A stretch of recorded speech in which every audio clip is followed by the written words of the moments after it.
kusho lamagama ukuthi kuzawundlula. Tshela makhelwane kuzawundlula. Hey memeze ethi makhelwane kuzawundlula. Yima ngezinyawo umtshele umemeze uthi nalesimo lesi sizawundlula. Sizawundlula mntanami meme ake ulula inyawo zakho nje. Uthi nalesimo lesi sizawundlula. Uhlale phansi uthi kuzawundlula kuzawundlula. Awuhlale phansi uthi kuzawundlula makhelwane. Kuzawundlula kuzawundlula kuzawundlula. Bangamane bahleke bayeke bahleke kwamanje. Kepha emva kokuba bahlekile kuzawundlula. Kungabonakala ngathi kunzima kuyeka kube nzima kuzawundlula. Kungabonakala ngathi angeke uvuleke lo mnyango. One day uzawuvuleka lo mnyango kuzawundlula. Kungabonakala ngathi le pain angeke izihambe, le pain angeke izishabalale, le pain angeke izisuke.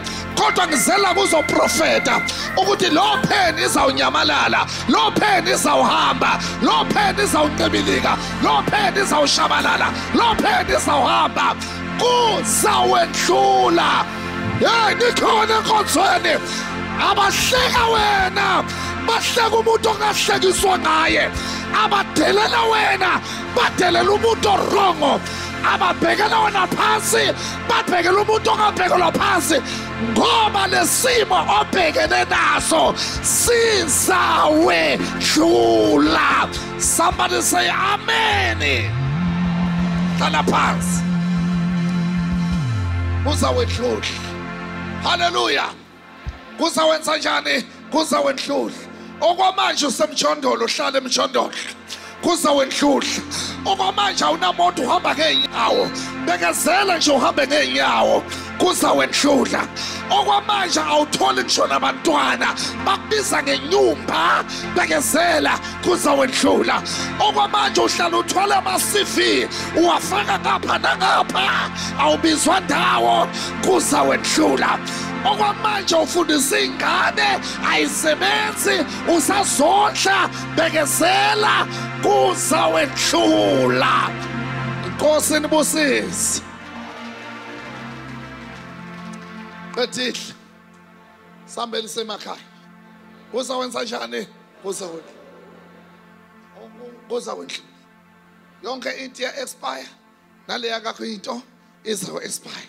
Nele yakho inkinga izawo expire.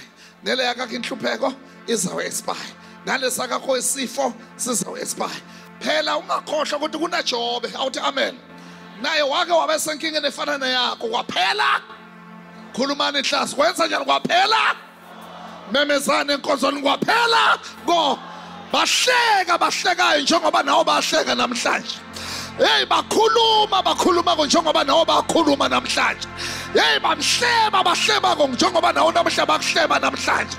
Anithi amen basalwane. Baselebrate abanamadimoni abanosathane njengoba nakwena bayacelebrate namhlanje. Kanti abazi ukuthi lelifo elimile lizawendlula. Njengoba uhleli phansi ngibona ifu lehlupheko liyashifta manje. Ngibona ifu lesikweleti liyashifta manje. Ngibona ifu lesifo liyandlula lelifu. Awuvuma ukuthi amen. Tshela makhelwane ukuthi kuzawundlula makhelwane. Ungazibulali. Ungenzi njani?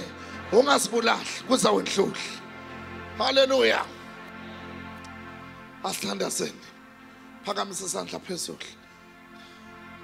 Yethi Baba egameni lika Jesu ngiyabonga mola engcwele ukuthi namhlanje nalesimo engibhekene naso la siyandlula. Asibene ngezinyawo phakamisa izandla. Awu Jesu, awu Jesu. Awu Jesu sindisiwa ohlabelela ohlabelela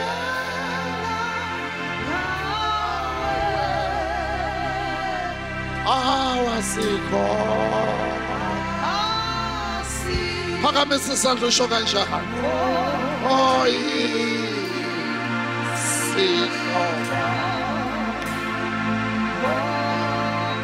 Yesifana. Yesifana. Yesifana. Usabheke phezulu usho kakhulu. Jesu umsindisi. Jesu umsindisi.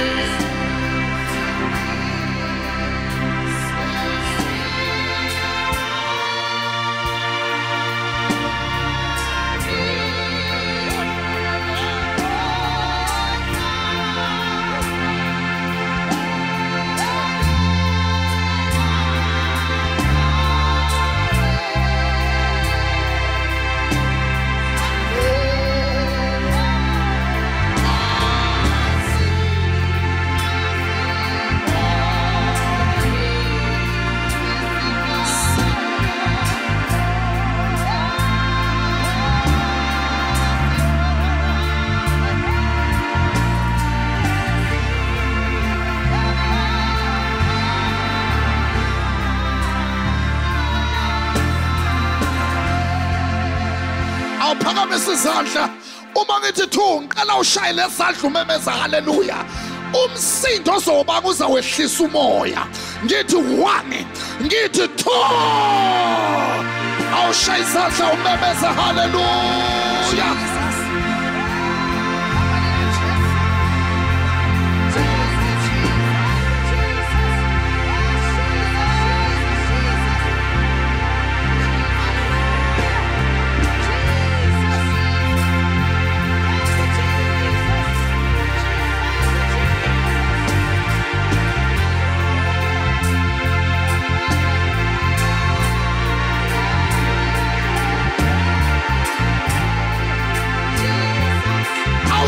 Shout hallelujah.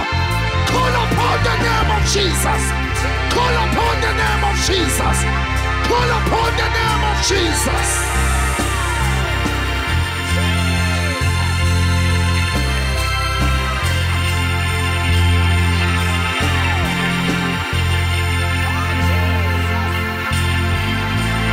Jesus.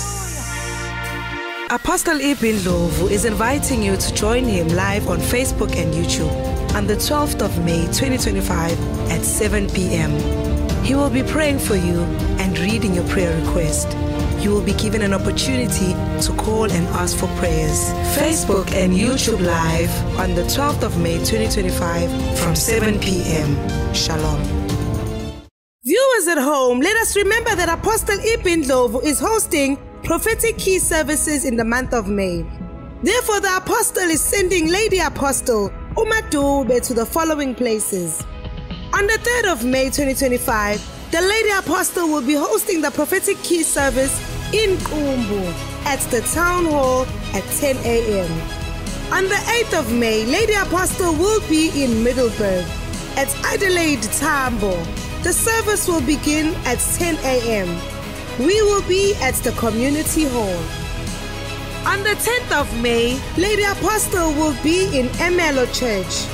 The prophetic key service will begin at 10 a.m. On the 12th of May 2025 at exactly 10 a.m., the Lady Apostle will be in Davidson in Victor Ndazulwane Hall. On the 14th of May at 10 a.m., the service will be at King Williamstown at Eskenjana Hall. On the 15th of May, Lady Apostle will be in Port Elizabeth at Daku Hall at exactly 10 a.m.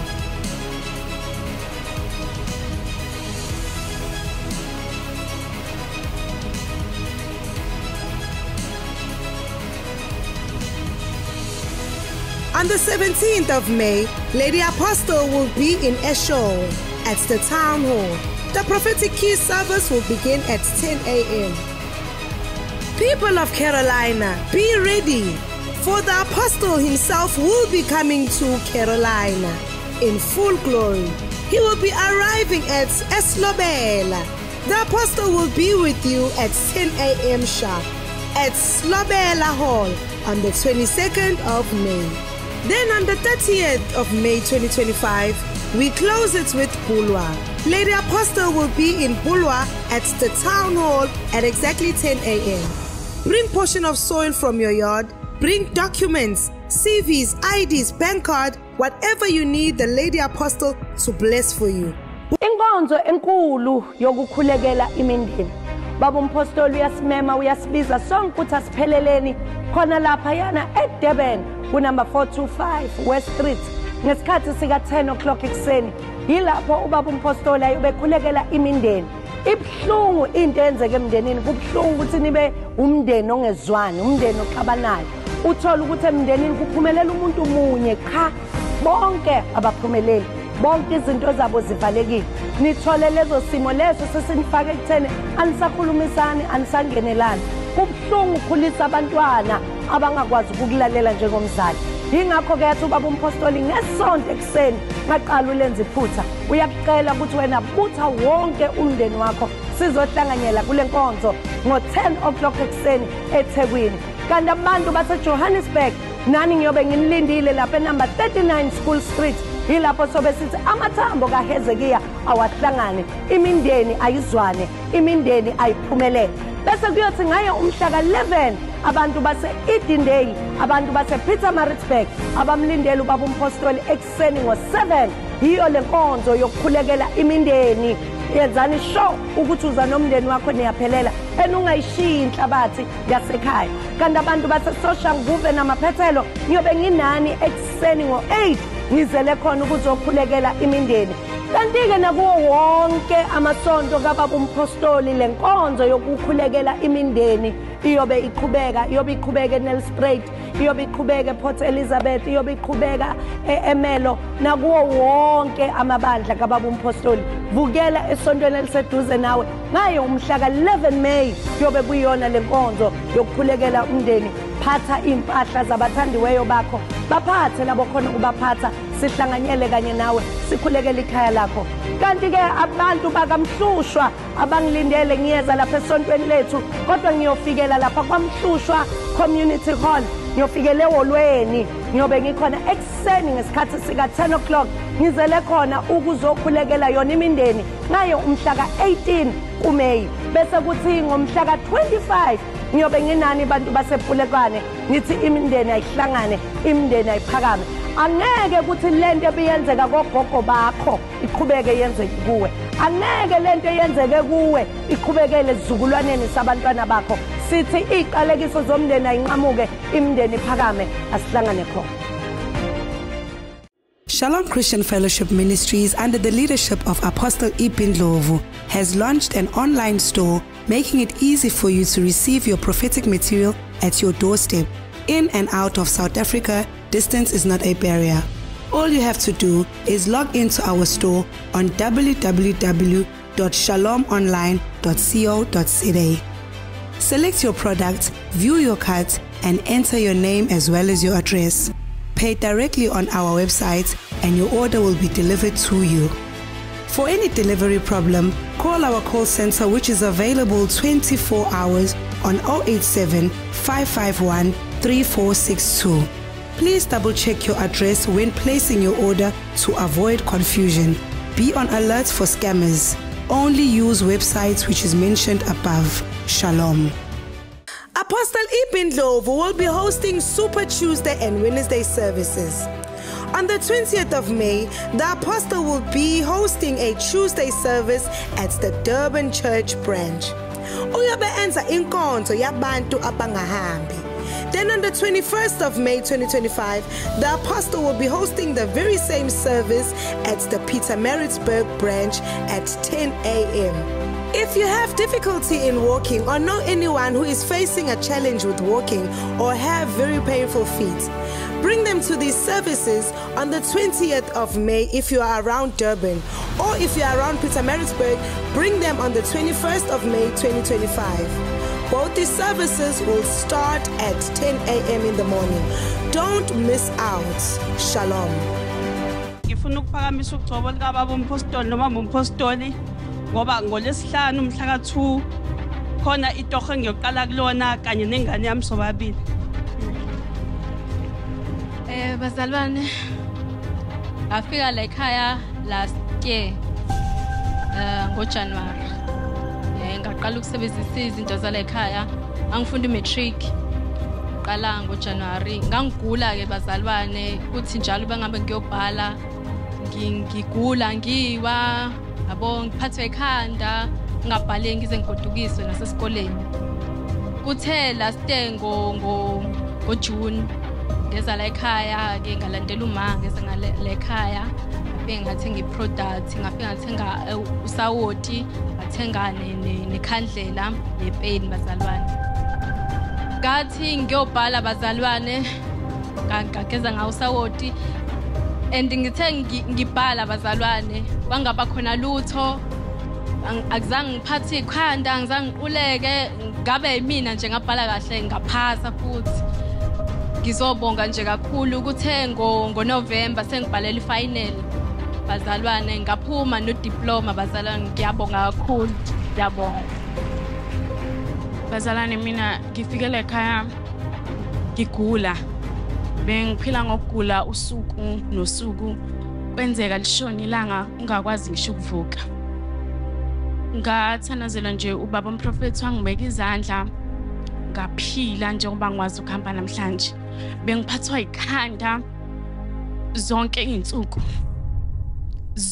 izinsuku kodwa nje ngabe kwizandla la ekhaya ngaphila namhlanje ngiyakwazi ukuvuka ekseni bengingasakwazi ukuvuka ngingakwazi ukwenza lutho ngiyabonga ngoqobo lababa umprofeti amen ngathenga usawoti nekhalenda ekhaya besihlala ngokukazwani cabana ngangokuba bekungafuna umuntu uphuma isidumbu ngathenga ikhalenda nosawoti akusekho lutho ekhaya sekumnandi siyaphela besihlushwa yimneke amaselesele yonke into yesilwane ongayicabanga kodwa akusekho lutho nanokuthi ke ngibonga ukuthi ngoJune 1 khona okuhle nje okuzayo ekhaya siyabonga kakhulu siyabonga hayi mina ke kodwa omunye wodade wethu siyabonga ngathi ngaqhubeka njalo kuthi mhla ka-15 kuMeyi umpostoli uyobe ehambela abantu basesikhawini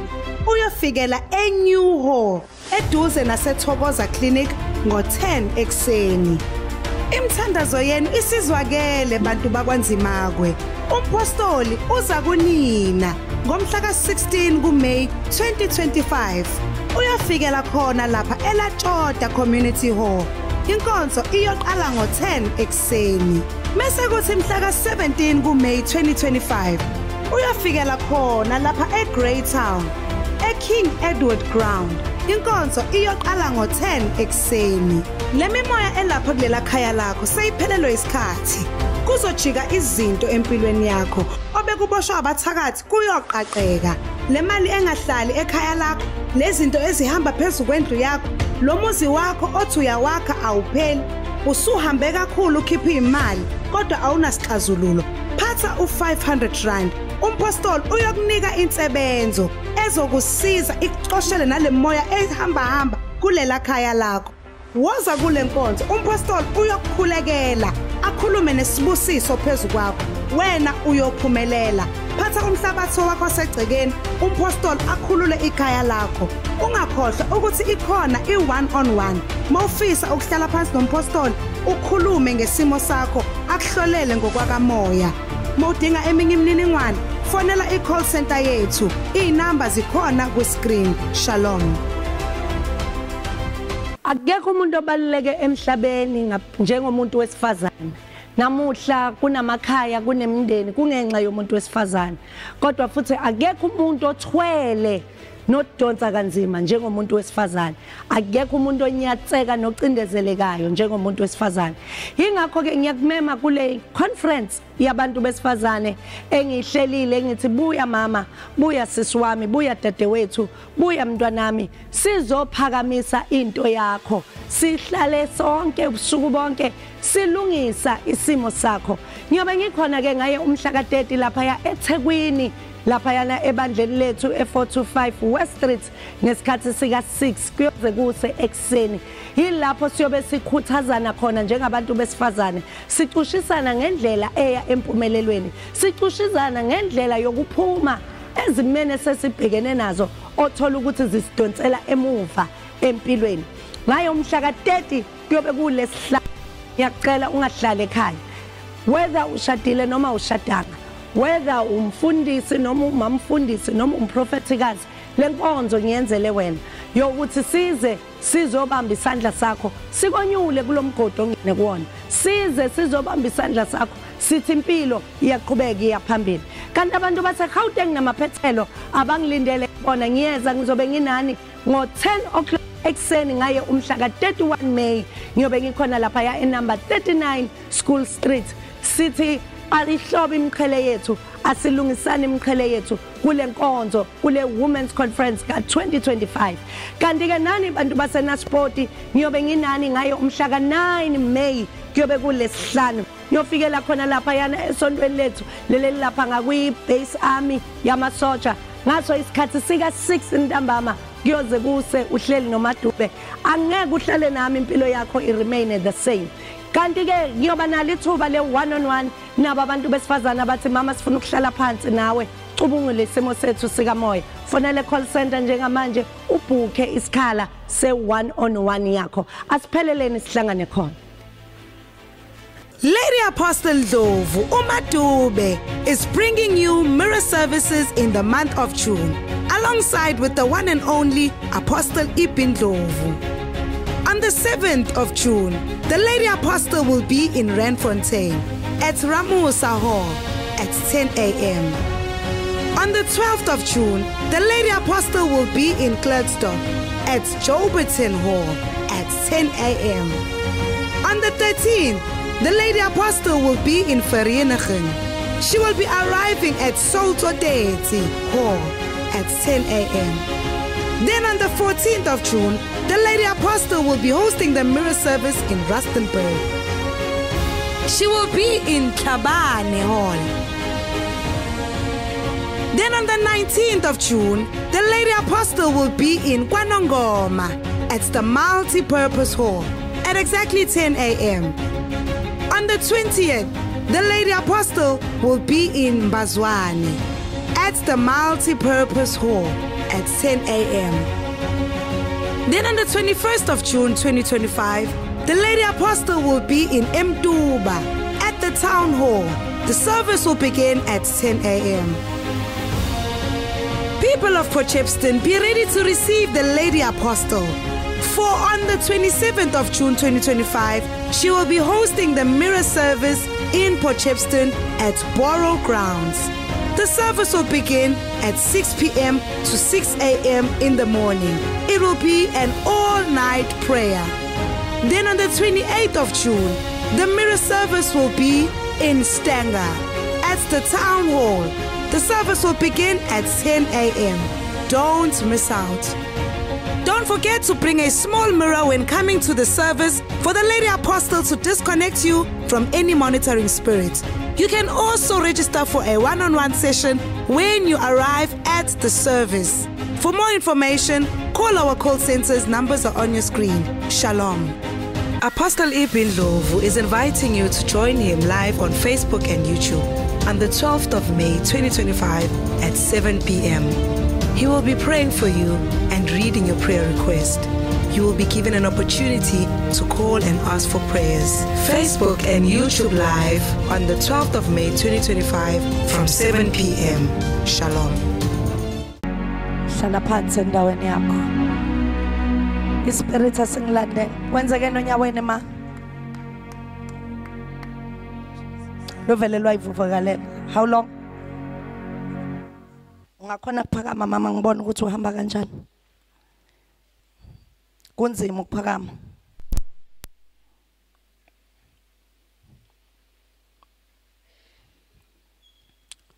Siboneni ukuthi kwenzekani ngala.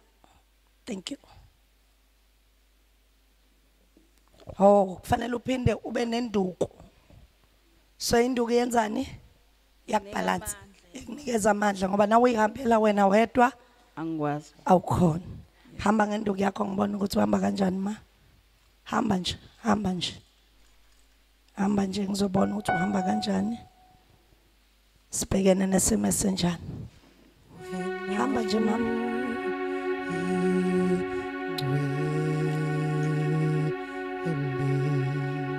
Lwenzani lolu nyawo lakho liya pain ne?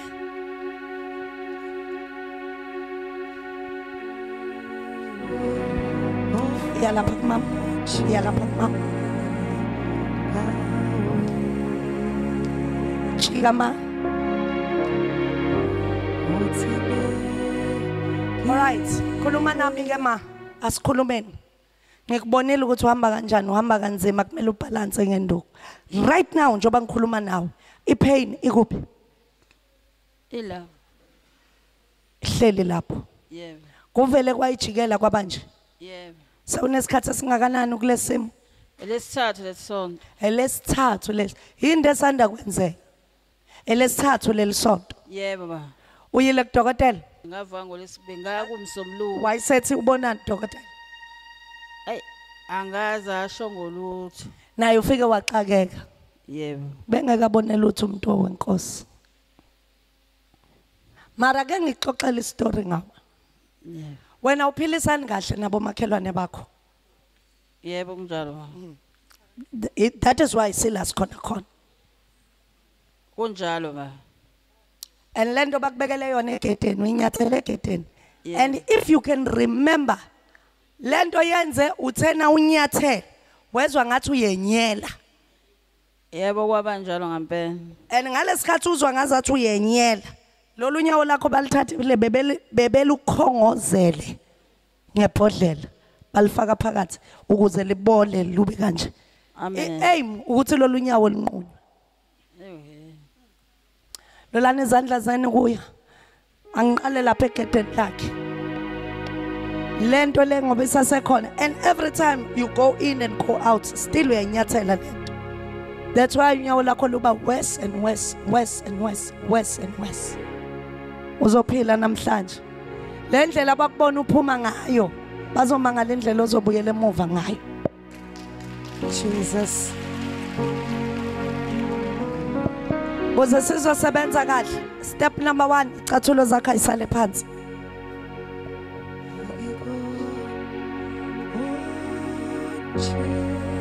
Lapha yana egedeni lakhe lulana izandla zenu niyilulele kuye. Ngiyangena lapha ekhaya lakho, lapha egedeni lakho. Donsa lamabhodlela, ngidonsa nale mess, ngidonsa nale inalithi. Ngidonsa nalamakhandlela lamnyama. Ngivala leli ngcwabe engilibonayo selivuliwe. Jesus. Ngistopa nale theater. Yes Lord. Lokufanele kuyo amputate kulolu nyawo. Yes Jesus. Ngidonsa zonke lezi zinto lapha egedeni lakho. Right now in the name of Jesus. Right now in the name of Jesus. Right now in the name of Jesus. Zonke lento lecishe lapha kuleli yakhe. Ngiyayikhipha ngibuyisela kubanikazi bayo. Right now in the name of Jesus. La kulolu nyawo olwanyathela ngidonsa yonke lento natho ke lento ngiyayidonsa right now. Healing is taking place right now. I speak restoration of the nerves. I speak restoration of the strength of that foot in the mighty name of Jesus. Kunentesele.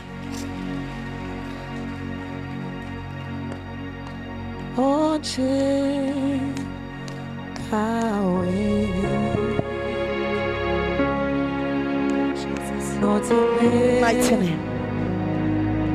Sayizwe pain.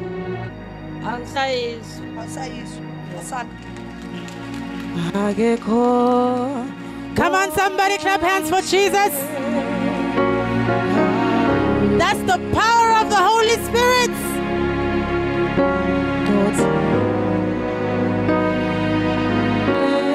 Cela kukubambela induku yakho.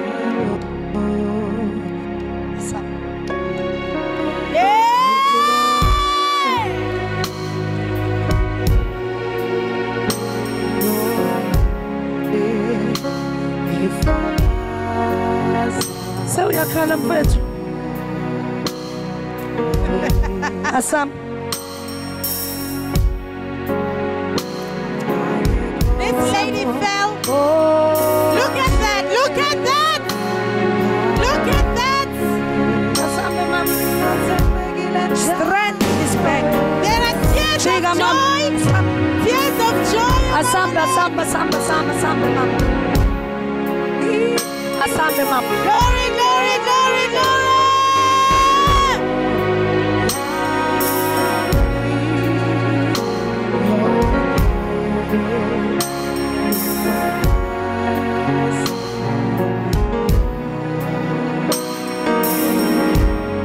So uyakhona ukuhamba ungabalance. Kuyahambe. Sekuyahambe ngempela. Ungaphindi uyojika nje lapha. Yebo. Angeke uwe. Hayi ngeke. Hamba mama. And you are completely healed. Amen. Hallelujah. Hallelujah. In the name of Jesus. Jesus.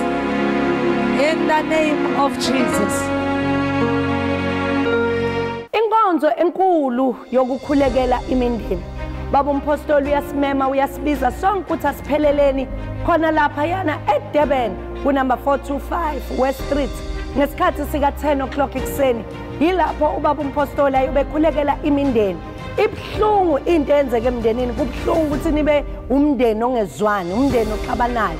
Uthola ukuthi emndenini kuphumelela umuntu munye cha bonke abaphumeleli. Bonke izinto zabo zivalekile. Nithole lezo simo lezo sesinifake ekutheni anisakhulumisani anisangenelani. Kubhlungu ukukhulisa abantwana abangakwazi ukulalela njengomzali.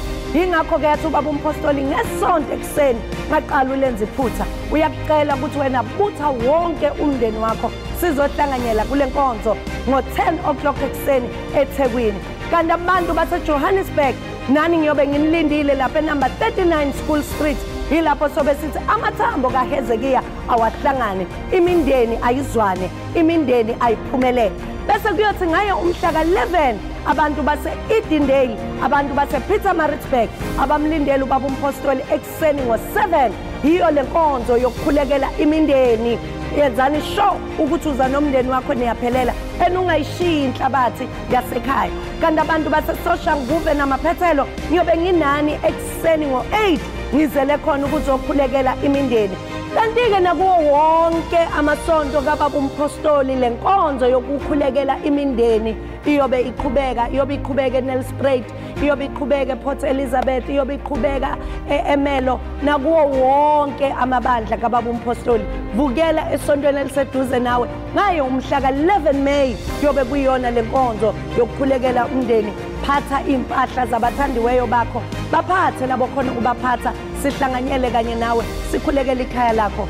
Kanti-ke abantu bakamhlushwa abangilindele ngiyeza lapha esontweni lethu kodwa ngiyofikela lapha kwaMhlushwa Community Hall, ngiyofikele eholweni, ngiyobe ngikhona ekseni ngesikhathi sika 10 o'clock ngizele khona ukuzokhulekela yona imindeni ngayo umhla ka18 kuMeyi. Bese kuthi ngomhla ka25 ngiyobe nginani abantu basepulekwane ngithi imindeni ayihlangane, imindeni ayiphakame.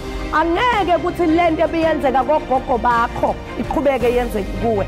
Angeke lento yenzeke kuwe iqhubekele izizukulwaneni sabantwana bakho. Sithi iqalekiso zomndeni ayinqamuke, imindeni iphakame, asihlangane khona. Bantu baseSwatini sife sakangwane nangumine ngiyeta ngitalapha eSwatini ngaye umhla ka6 of June ngiyofika Nzambama ngo6 inkonzo yaqala ngitothandazela abantu ngitoqosha buthakathi lebendwe phakathi ekhaya lakho ngoba lelo khaya lelo liyasinza lisinza mina ngilibuka ngilapha. Lelo khaya lelo ligijima natinto phezu kwemathayele. Lelo khaya lelo ngisho negross ayihlali niqaleka niqabane nodwa ngoba nesitho basifakile kulelo khaya lelo. Lelo khaya lelo kukhala ngisho netilwane longakade fuyanga. Kanti-ke ihlupheka ibophile kulelo khaya lelo. Njengoba ngita ngikulethela inkonzo yelitshe. Lelitshe leli ngizofike ngikuphe lona ubuyele nalekhaya. Uyothi na ufika nalekhaya uthandaze bese uliphonsa phasi kuyophahlaka amabhodlele ebathakathi. Kunamabhodlela avala imali yakho, kunamabhodlela avala inhlahla yakho, kunamabhodlela avala nebantwana bakho. 6 June ngiyete eSwatini kanti sinemabhasi. Ibhasi oqala itosukela eoffice lethu lelaphayana eMbabane. Ibhasi esibili itosukela eStegi eoffice lethu. Ibhasi esithathu itosukela enhlangano ngicela nisheshe nihambe niye ema-ofisi nobhalisa ukhwela mahala lamabhasi inkonzo enkulu yokutophahlata nokutoqosha labathakathi labagidza lapha ekhaya lakho naphezu kwebantwana bakho ngiyeda mina ngizokuqoshela bona phatha umhlabathi wasekhaya ngitothandazela ujike nawo. God bless you. Apostle Ibin Lovu is inviting you to join him live on Facebook and YouTube on the 12th of May 2025 at 7 p.m. He will be praying for you and reading your prayer request. You will be given an opportunity to call and ask for prayers. Facebook and YouTube live on the 12th of May 2025 from 7 p.m. Shalom. Izinto zakho lapha ekhaya zivalekile.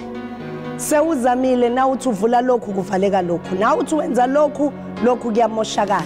Ingakho ke kwaba umpostoli ukulethela inkonzo kaKhiye prophetic key service lezo bikhona kule nyanga yonke kaMeyi. Lokhiya kulethela wona iwona lozovula ngawo umshado wakho. Lokhiya kulethela wona iwona loyovula ngayo ibhizinisi lakho. Unini uzama kuqala akuqaleki. Uma sewuqalile akuyi phambili. Uma sewuqalile awukhoni nokuphetha lento oyiqalile. Ingakho ke ubaba umpostoli kumema mbukeli wami lapha ekhaya athi hlanganyela naye kuzo zonke inkonzo zale nyanga kaMeyi lapho azobe kulethela khona ukhiye wokuvula ku destiny yakho.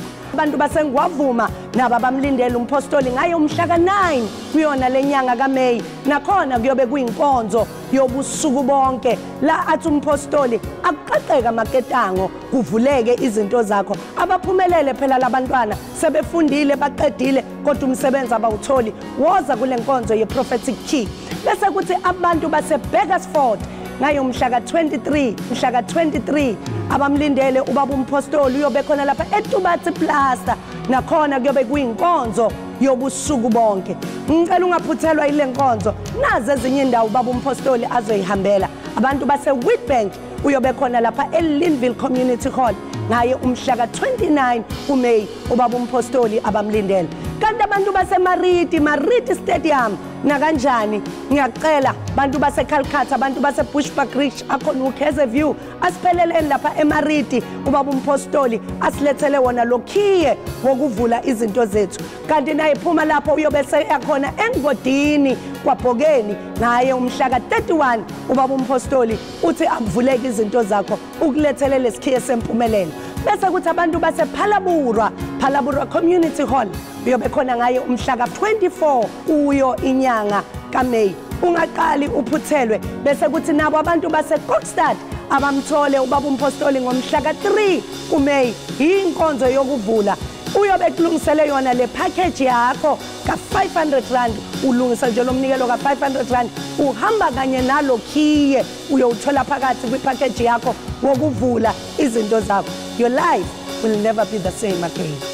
Bantu basaphongolo nani umpostoli akanishiyanga ngaphandle kule nkonzo yokuvula ukhiye uyobe nani umpostoli ngomhla ka bese kuthi abantu basehluhluwe nabo umpostoli uzobe nani ngomhla ka10 kuMeyi uyofikela lapha yana ehluhluwe ePhumlani Hall. Vuse hlala ngifundisa ukuthi mayenzi into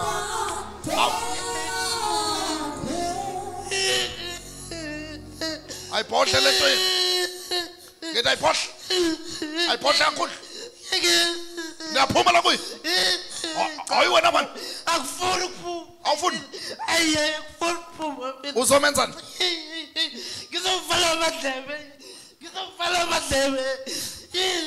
nizomvala amadlebe nimfakele lapha emadlebeni nimfakele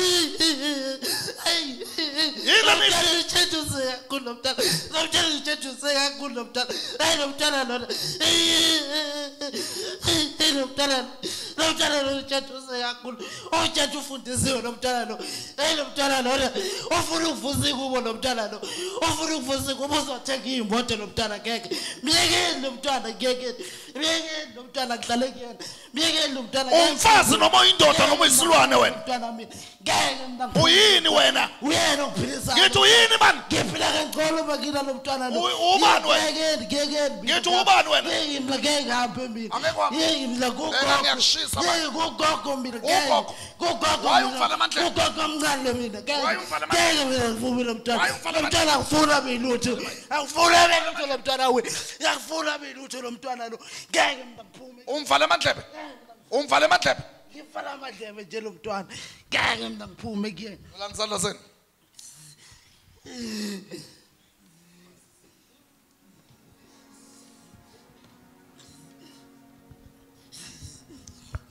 That's good.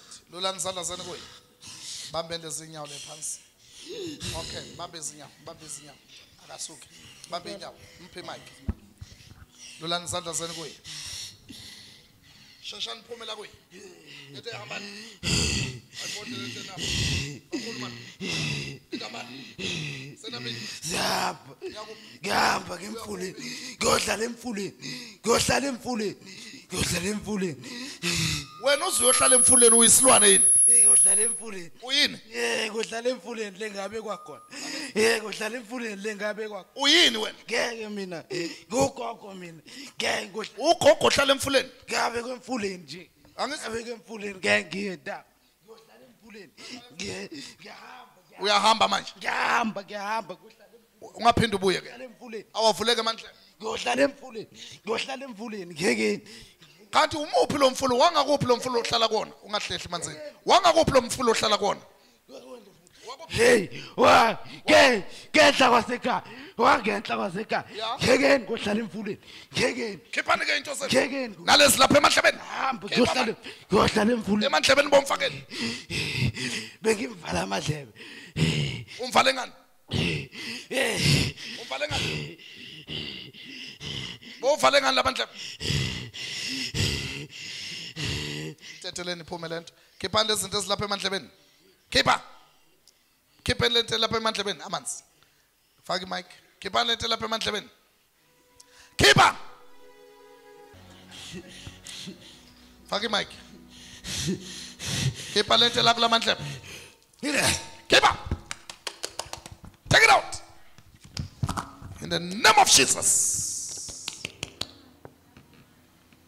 Khipha. Ayiphohle kakhulu ihambe.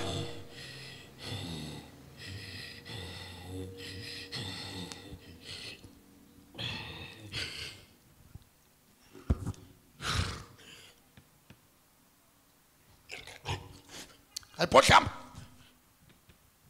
Buyela khona emfuleni. In the mighty name of Jesus. Apostle Ibin Lovu is inviting you to join him live on Facebook and YouTube on the 12th of May 2025 at 7 p.m. He will be praying for you and reading your prayer request.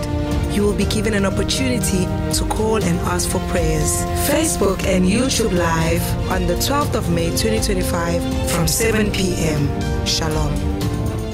Apostle Ibin Lovu is bringing you a mirror service. Inkonzo yesibuko, where you will be disconnected from every monitoring spirit monitoring you and your family. This is what you are required. Bring a small mirror when you are coming to these services. The apostle will break these mirrors on your behalf. By the time that mirror is broken, you will be disconnected from that mirror that the witches are using in their shrines and altars to stop you from reaching your destiny. On the 5th of June, the apostle will be in Fryhead at Beguzulu Hall at 10 a.m. On the 7th of June, the apostle will be in Barberton at the Town Hall at 10 a.m. Then on the 12th of June, the apostle will be in Soshanguve at the church branch at exactly 10 a.m. On the 13th of June, the apostle will be in Mzimkhulu. People of Mzimkhulu, be ready to receive the apostle at exactly 10 a.m. He will be arriving at Mzimkhulu Hotel. On the 14th, the apostle will be in Matatiela at Harry Kwala Hall. On the 19th, apostle will be in Tanin at Nkowankowa Community Hall at 10 a.m. People of Mpumalanga, on the 21st of June, be ready to receive the one and only Apostle Ipin Ndlovu at Chochocho, Kwamanzini Community Hall. People of Bushbuckridge, let us all be ready for the Apostle. Then on the 20th, the Apostle will be in Janfes at Tlatlolanang Community Hall. The service will begin at 10 a.m. Then on the 27th of June, Apostle will be in Welezane Hall at 10 a.m. Don't forget to bring a small mirror when coming to this service for the Apostle to pray and deliver you from every monitoring spirit. Book for a one-on-one session when coming to the service. Don't forget to bring portion of soil from your yard. Abuseko Ubunzini. Viewers and listeners, please pay attention, for there have been changes of location to certain prayer rooms. In Pretoria, our prayer room is now at 296 Prime Tower Building, corner Lillian Goy and France Street, next to Hungry Lion, office number 211 on the second floor. In Germiston, our prayer room is at Rand Road, Georgetown, next to the garage at shop number 12. That is Germiston.